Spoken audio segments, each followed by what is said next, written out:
Okay, so I just saw what was probably the best movie ever made, Billy Elliot, and I decided to share my thoughts and opinions on it with you guys. You're welcome. We can probably start off by saying that this is a film first and foremost about determination, about fighting, about getting what you want in life. But not just getting what you want, but also doing what you believe is right, even when everybody else tells you it's wrong. As you can see in the poster here that I have on the corner, Billy Elliot is jumping because the film is a triumph. Triumph, meaning it succeeds above everything else. So, what exactly is this great masterpiece of film cinema about? Well, it's about a young boy who decides, you know what, I'm going to move this picture over there. That way it's not on the words. Okay, no such luck. Guess I'm still stuck over here, blocking the words. So, on the surface, Billy Elliot is first and foremost a film about a young boy who pursues dancing. He grows up in a community that is rather rough. The reason being is most of the men where he grows up work for a mine. And if you know anything about working in a mine, it requires a lot of physical labor. So the expectation is that all men in this community are going to be tough because most of the men are going to have to work in a mine as a grown-up. This is the case for Billy Elliot's older brother, who grows up to work in the mine along with his father. Because Billy Elliot is afraid that his father will disapprove of his endeavor, he keeps it secret. He never tells anybody he's taking ballet classes, and he's using the money that his father gives him for ballet. His father gives him money for boxing, but he's using that money instead to take ballet classes. For the most part, Billy Elliot does exactly what his father tells him to do. He takes care of his grandmother who has dementia.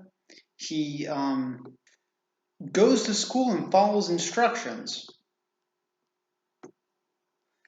The places where he can be a bit disobedient are when he when he takes his brother's records without his permission. It's not disobedience per se, but it's he's not respecting his brother's property. And also when he takes ballet class. Now this seems to be the one thing that he does in the film that really shows that he's acting on his own accord. Everything else he does is pretty much determined by the community around him. He doesn't want to make his father angry, he doesn't want to make his brother angry, and so he's a pretty quiet kid. He's sort of shy, he doesn't want to get in trouble. Needless to say, when his father does find out that he's been taking dancing lessons, that's when the controversy begins, because his father obviously gave him the money for boxing and was mad that he decided to pursue dancing against his will. Billy Elliot continues to pursue dancing in private with his teacher, who's aware of the situation, but he does this without his father's assistance, and it doesn't really get very far without his father's assistance because he needs his father to help him eventually pursue it. Now, the community seems to be afraid that Billy Elliot will become gay or something if he's dancing. This seems to be the common fear. Billy Elliot isn't gay, but his friend is, his friend Michael. And so it touches on this theme in sort of a weird way, like where, in all reason, Billy Elliot has every reason to be afraid of being associated with homosexuality. He's dancing in a community that considers that effeminate, and his best friend's gay. Now, is Billy Elliot himself gay? No. But many people, namely the adults around him, are going to be suspecting that he is such. But while his family disapproves of him dancing, they stumble on him in the gymnasium, the local gymnasium in their community, on a Christmas night. His father's drunk with his friends, and he just happens to walk in the gymnasium and see his son. In there, he sees his son's friend in a tutu, and Michael. He sees Michael in a tutu, but while Billy he just sees Billy dancing, and then so Billy then responds by doing a display of his own dance moves. So while his father wasn't initially convinced, he becomes persuaded when he begins to recognize that his son does actually have quite a lot of talent. And this is when he begins to feel kind of guilty for withholding dancing from Billy and starts to move around. So at this point, his father then begins to sort of maneuver and fundraise so that Billy can go to a audition in London for a dancing school. His dance teacher is the one that gave Billy Elliot the idea to go to this school. It's in London, where Billy's father had never been before, and so Billy is really leaving home, and he's going off to pursue his dreams, and he's leaving the community to do such. And so here, the father is really trusting his son that he'll be able to be successful outside of his own home environment. He's trusting that his son will be able to find something better for himself. Meanwhile, throughout the whole film, Billy's father and brother are both on strike with the government. There's a sort of subtext going on where subplot rather, where Margaret Thatcher is placing restrictions or is underfunding certain mining endeavors in England. And so the protest coming from the miners is in some ways a protest of Margaret Thatcher's regime. Or administration is probably a better word than regime. It's a protest against Margaret Thatcher's administration. Towards the end of the film, two things happen at once. The union caves into the expectations of the government. So the union gives up. Billy Elliot's father goes back to work, right as Billy Elliot goes off to boarding school, to the dance school. The father has to make a sacrifice here. He has to give up what he wants for, or what he expected would work for his son. And he also has to give up his principles and work for his family in order that his family can pursue something better. You can be certain that his father would not be working in the mine had it not been for the fact that he had to support his son. That is, he would not be working in the mine while the union was on strike unless he felt that he had to support his son. They call these people scabs, people that switch sides from the union and they go back to work. And in a rather dramatic scene, Billy Elliot's brother sees Billy Elliot's father on the bus going to work as they're protesting the people going to work. And it's dramatic because he sees that his father's going to work while he's still fighting to keep from having to go to work against the regulations of the union or against the will of the union. And so there's a sense of treachery there. But in the end, they make the sacrifice, and this ends up proving to be what's best for Billy, who sort of transcends this environment, and he ends up becoming successful even though it was against odds. So in the end, of course, Billy Elliot is successful. This is really the climactic ending, is when Billy Elliot performs as an adult in front of his family. There are several themes, though, discussed in this film that touch upon what it means to be a man, or to be human, I should say. But first and foremost of those is the subject of masculinity. Everybody in Billy Elliot's community has a preconceived idea of what masculinity is. You have to be tough, you have to box, you have to do, etc., etc., etc. And there's a lot of virtue in that form of masculinity. There's a lot of virtue in being tough. There's a lot of virtue in being able to stand on your own. People depend on people that are able to stand on their own. We depend on soldiers, we depend on policemen, we depend on people that are able to be tough and withstand pain. This is absolutely a virtue when it's protected and controlled by reason, meaning it's not just brashness or recklessness, but it's actually done for a virtuous purpose. However, while this is virtuous and this is good, it's a mistake to suppose that masculinity must manifest itself in the same way. as if it's this homogeneous thing that happens the same way over and over again, that every man must be exactly the same. Think of it this way in terms of the saints. You have saints like St. Basil, who are theologians and spent a great deal of their time with books, right? And then you also have saints who were soldiers, who spent a great deal of time fighting, such as St. George. The lesson seems to me to be that God makes us all different, and we all have different purposes. While Billy Elliot is called to be a man, he's not called to be a man exactly the same way as everybody else is. And that's okay, because true masculinity is going to have it's going to be expressed diversely. It's not going to be expressed the same way for every person, because God doesn't make us all the same. The other lesson seems to be largely focused on determination.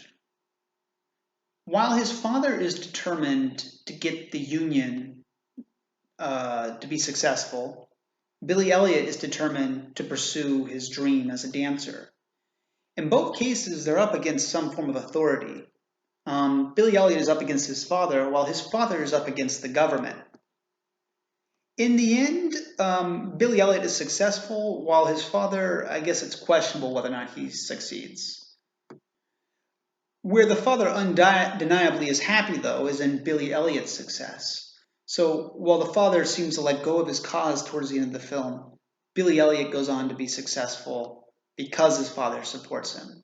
So it's sort of like the father isn't successful, but because the father made sacrifices, his son can be successful.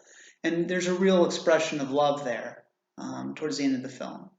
Which goes on to probably my third point, and this is the one that I have probably the biggest contention with the film, and that is obedience.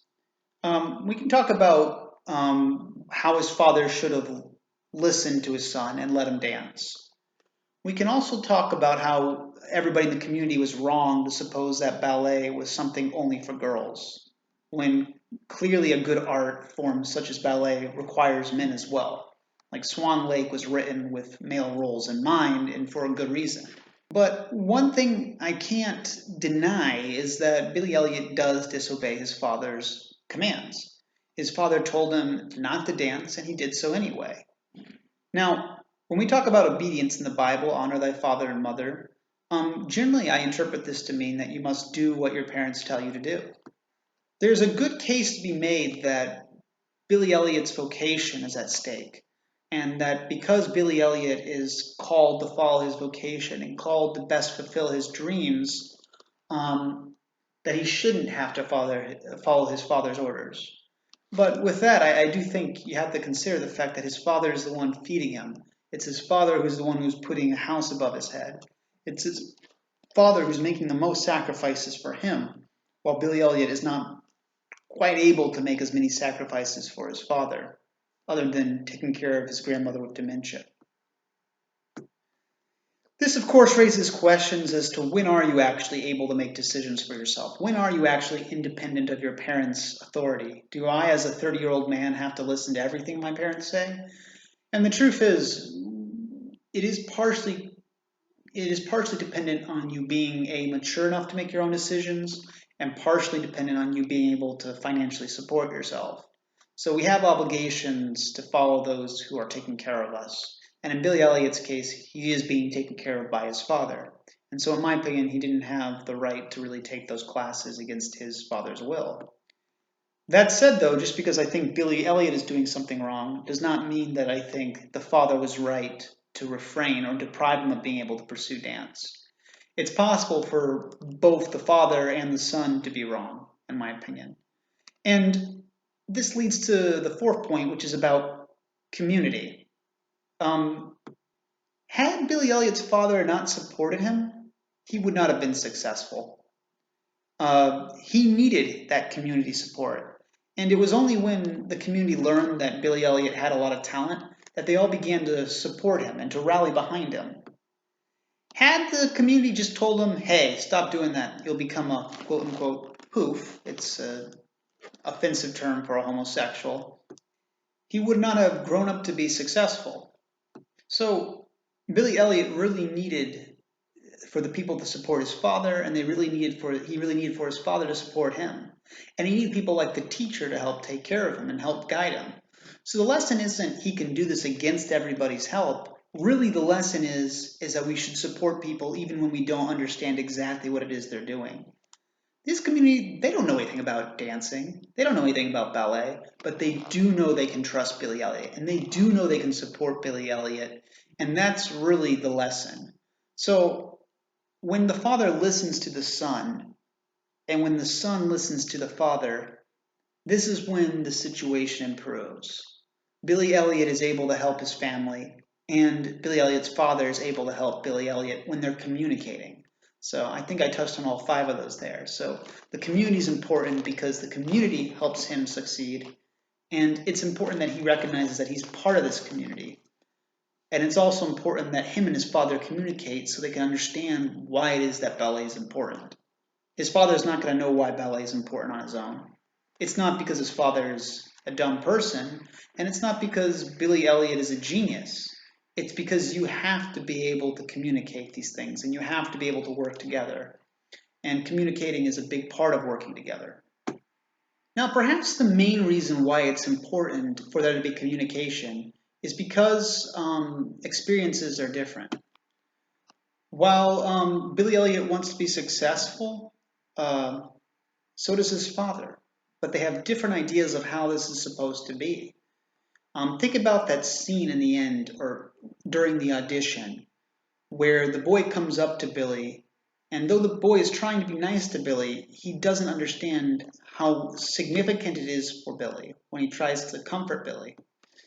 To that random boy, it's just another audition, but to Billy, it's his life or death, basically. So much money, so much had been done in order for him to go to this audition. He only gets one chance. Meanwhile, the father sees the son's dancing as a neglect of his trust. He might see it as effeminate, but first and foremost, he sees it as the son disobeying him.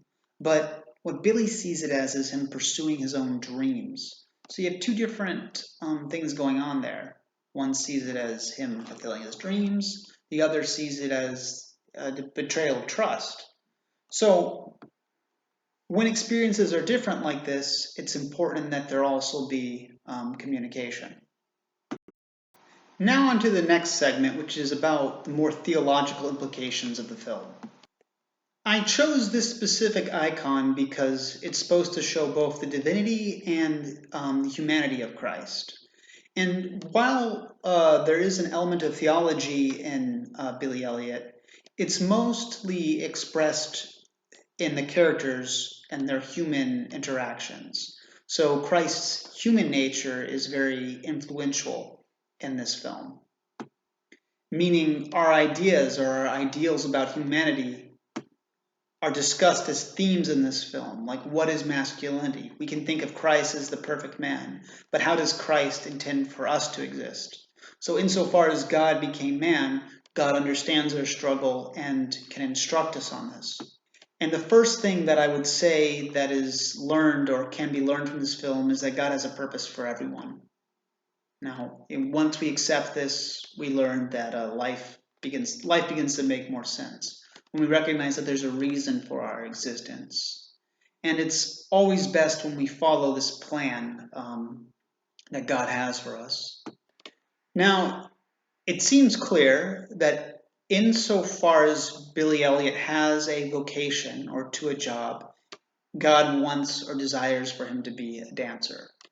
This is not something we can know for sure, and obviously the film can't know for sure because it's a fictional event, but it seems safe enough to assume that Billy Elliot is able to do God's will as a dancer. Well, I mentioned he shouldn't have disobeyed his father. He is right in his determination in pursuing such an endeavor. This is certainly justified that he would pursue to be a dancer, given that he has such remarkable talent in that particular art form. And so even though he's not encouraged to do this at first, he comes across, he still is successful in the end. But with this success, he has to go through certain crosses. For one, he has his community who thinks it'll make him gay. Now, he himself is not gay, but his friend is. And he does the right thing by by supporting his friend. Not supporting his friend in homosexual behavior. That is wrong. That is a sin, as the Catechism clearly states in 2357. But the point I'm making is that he still sees a good in his friend, and he still values and respects his friend. And while that community, it is probably expected that somebody who's homosexual be harassed, Billy does the right thing by staying his friend. So that's just some point there. It should best be understood that this was Billy's friend, Michael's cross, and Billy should understand Michael's cross, or at least understand it as a cross. Not something that defines Billy or Billy's friend as a person, but something that God allowed to happen. God allowed for him to have this temptation. Meanwhile, Billy's cross seems to be his own family. Now, God calls all of us to love our families, and Billy's no exception. It is interesting to see how our different struggles come in different forms. Here, where Billy is supposed to be getting the most support, he's not getting much support. Meanwhile, his family's cross is actually learning to love and respect Billy. So, insofar as Billy is called to follow his family, so is his family called to support him. And it's when they both recognize their obligation to each other that they both are the most successful. It's his family is able to thrive when they support Billy, and Billy is able to thrive when he supports or works with his family. Neither one is able to be successful on their own, and in the same way, none of us are able to be successful without God. We're dependent on God who can lead us. And if we try to act on our own, we can't be successful. Meanwhile, God continuously invites us and desires for us to be successful. So, what is Billy Elliot? And what is the point of this film? I think perhaps the most obvious purpose to this film is that it's about determination. It's about fighting and working to get what you want. But I'm glad that it wasn't a film where Billy got what he wanted on his own. I feel too often in movies they make it seem like someone's able to succeed without the support and community.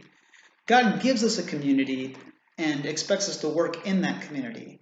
Sometimes we have to work against the society, but we're always within a society. And when we recognize that everybody in a society comes from God and that everybody has a purpose and that these purposes are not always going to look exactly the same way, that's when we can best work together. That's when we can best be successful. And it's in this love that a community has for one another that God really manifests himself. God expresses his love through people, and God works through us. And so in the end, Billy is manifesting God's love. He does this by acting in a way that is self-giving. By giving of himself in the best possible way, he is acting as God wants him to act. When we give ourselves selflessly, we are fulfilling God's commands. His father, by recognizing that his son has talent and by learning to listen and respect his son, is giving himself in a way that Christ gives himself to us also. And so these are the theological elements I found in this film. It's not an overtly religious movie in any respect, but insofar as there is virtue expressed in it, so is God's will expressed in it.